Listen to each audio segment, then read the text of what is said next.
spend a lot of time, because that's the best way for those guys to start gaining their trust in myself and the entire coaching staff, and us also getting to know them, the right buttons to push, how guys respond to different things.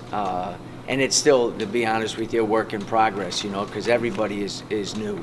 But it's something that only time, it's one of those things in the rebuilding process or the building process that happens that only time can really, you try to accelerate it, but it's the biggest challenge. It really is. And you have to have a good group of guys, and thank goodness we have that. Talk about changing a losing culture into a winning culture. You need that time. Yeah, the cultural shift is always the biggest challenge in that, and although I think our guys understand it, living it on a daily basis is a totally different thing. But the guys have are open to it and they want to, and that's a big step for us to take. Just understanding how we go about doing things, because the cultural base is the foundation for everything that you build on. And as I said after the game, so many positive things have happened in this program behind the scenes that are very, very important. And now the next phase is for it to happen on the court as well.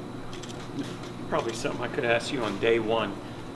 Daunting challenge you have in front of you, considering the way this program has struggled, never had any sustained success. You just appreciate the magnitude of the challenge in front of you? Well, there's an excitement every day because of that. I think there's an excitement among our players as well, for them being part of that shift.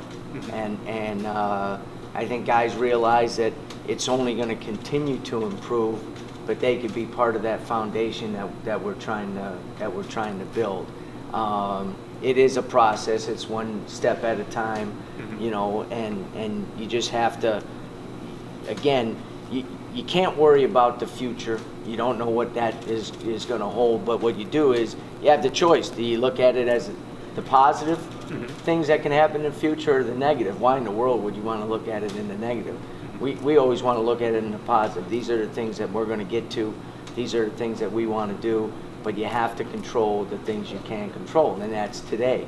The most important thing in our program right now is for us to have a great practice today. And as our guys do that and you continue to build, it's, now you're starting to have that solid base that you can continue to grow from. Obviously, you're a guy that embraces challenge, but did you have anybody say, don't take that job? No. Because, I think from the outside looking in, as I've said many, many times, this program has so many of the qualities that you need to build something special. And again, does it take a positive attitude? Does maybe sift through some of the things that have happened and find those? Yeah, it does. But those are the kind of players we want to recruit. That's the kind of staff that I've been fortunate enough to assemble with the support of our administration. And that's the kind of guy I am. So when you look at that, that's, again, that's the starting blocks right there. That is the starting blocks. And what you're always trying to do, and I'm very fortunate to work at a university where on a daily basis, what do we need to do to keep moving the program forward? And when you have that kind of support, it makes the job fun, and it's something that I think my staff and the players and obviously myself all take a great amount of pride in. I imagine you'd like to bottle up Peyton Banks' shooting performance from the other night. Yeah, and again, one of the, like, for example, a great challenge for Peyton is to be more than just a shooter. We know he can do that. Now, will I take 6 threes every game? Yeah, there's no doubt about that. But he can do more, and he had a couple really strong drives in that game and didn't finish. We need him to finish. But I got on him pretty good this past week about his rebounding. He gets 5 defensive rebounds for us.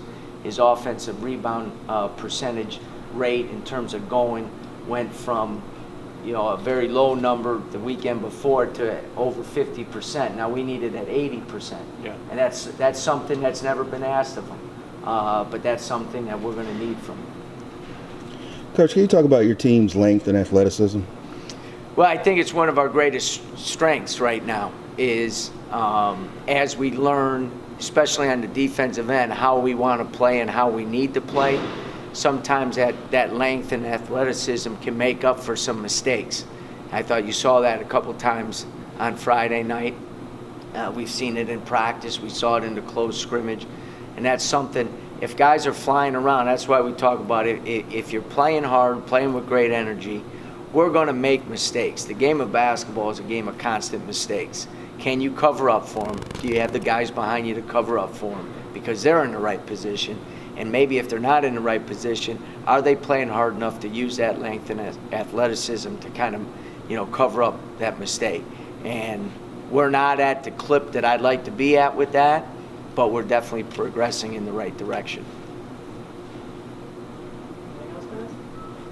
All good? Yeah. You've had a lot of recruiting success with the 2018 class. This week is the early signing period. Yep. What's your message been to those 2018 prospects to get them to come on board? Well, obviously, we highlight all the great things that coming to the University of South Florida and playing in our program the position that will put them in. Obviously, a first-class education, playing at highest level in terms of competition, who we're playing against, the facilities, what their daily life will be like here as a college athlete at the University of South Florida. Every tool, every resource that they need, they have to become their very best, to grow as a man, to become a great student and earn their degree, and to become the very best player that they can be. We want to recruit guys that resonates with, that's exactly what they're looking for. And then with each individual, it's how they fit into our program, where we see them as freshmen, where we see them down the road also in terms of their progression as a player, and also being part of something, building something very, very special. And that takes a unique kid. The guys that sign with us from the spring to early signing period in the fall, they've already passed a major test because, let's be honest, in the recruiting, we know what others, what are our negatives. And we address those with the guys during the recruiting process, because I want guys coming in with their eyes wide open, with both feet in, so they know exactly what they're getting into, but down the road, what they're going to get out of it as well. Thanks, Coach. All good?